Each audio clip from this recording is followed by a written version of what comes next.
This dramatized story is inspired by unverified historical accounts. Viewer discretion advised. It was July 10, 1933. While families across the United States were decorating their homes with flags and glowing porch lights, a small group of powerful men gathered behind locked doors in Washington. There are no official records of this meeting, no photos, no witness accounts. But according to a leaked memo discovered in 2011, the decision made that night was final. A national holiday, celebrated for nearly 6 years, would be permanently erased from history. But why would anyone erase a holiday? And more importantly, why has no one ever heard of Prosperity Day?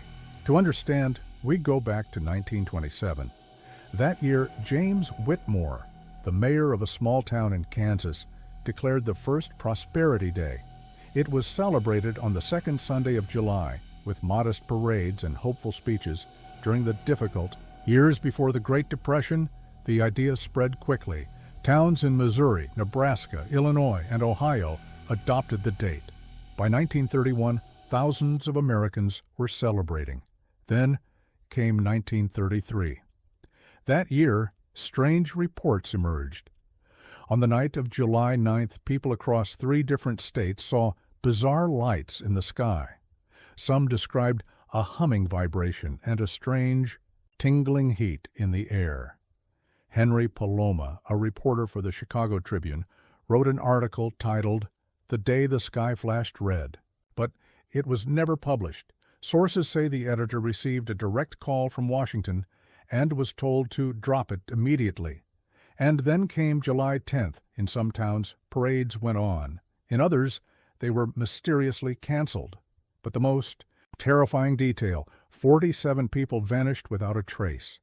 There were no signs of abductions, accidents, or natural disasters.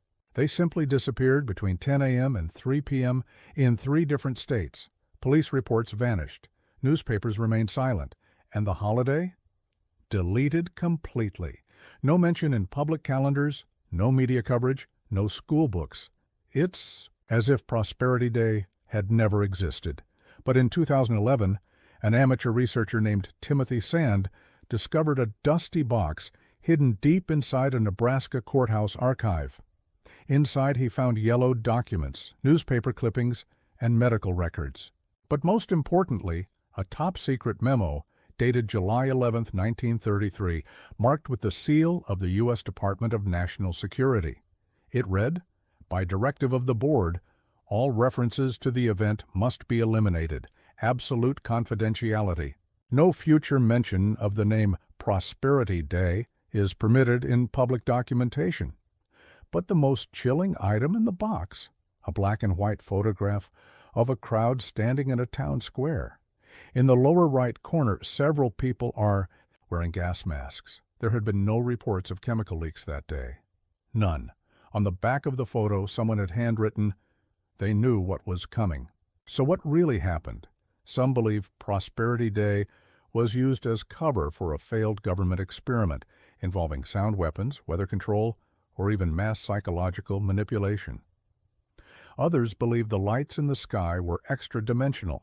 Anomalies and the missing people were taken. One family from Carver, Missouri, where 3 people disappeared, reported that black helicopters fly over their house every July since 1933.